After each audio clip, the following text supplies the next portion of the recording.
இதே அனைத்து இந்திய அண்ணா திராவிட முன்னேற்ற கழக ஆட்சி இருக்கின்ற பொழுது இதே புரட்சித் தலைவர் அம்மா அவர்கள் 2015ஆம் ஆண்டு தொழில் முதலீட்டு மாநாட்டு நடத்தினாங்க. 74 புரிதல் ஒப்பந்தங்கள் போட்டாங்க. 2,40,000 கோடி தொழில் முதலீட்டு ஈர்க்கப்பட்டு புதிய தொழிற்சாலையை கொண்டு வந்து படித்தினர்களுக்கு வேலைவாய்ப்பை உருவாக்கி தந்த அரசாங்கம் அதிமுக அரசாங்கம். படிப்பதற்கும் பல்வேறு கல்விக்கூடங்களை திறந்தோம், படித்து முடித்த இளைஞர்களுக்கும் வேலைவாய்ப்பை உருவாக்கி தந்தோம்.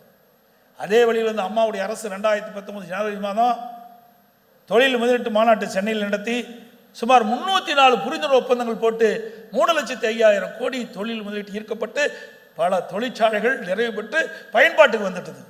அதில் இருக்கிற உற்பத்தி தான் இன்றைக்கு இந்த ஆட்சி காப்பாற்றிட்டு இருக்குது. இந்த ஆட்சியில் தொழில் முதலீட்டு மாநாட்டு நடத்தினாங்க, புரிந்துணர்வு ஒப்பந்தம் போட்டாங்க. போட்ட உடனே எந்த தொழிற்சாலை வந்துடாது.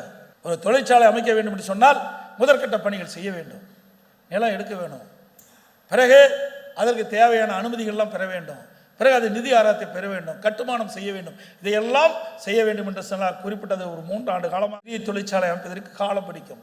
ஆனால் திரு ஸ்டாலின் பேசுகிறார், ஆட்சிக்கு வந்தவுடனே இன்னைக்கு உற்பத்தி பெருகிவிட்டது. அத்தனையும் பொய்.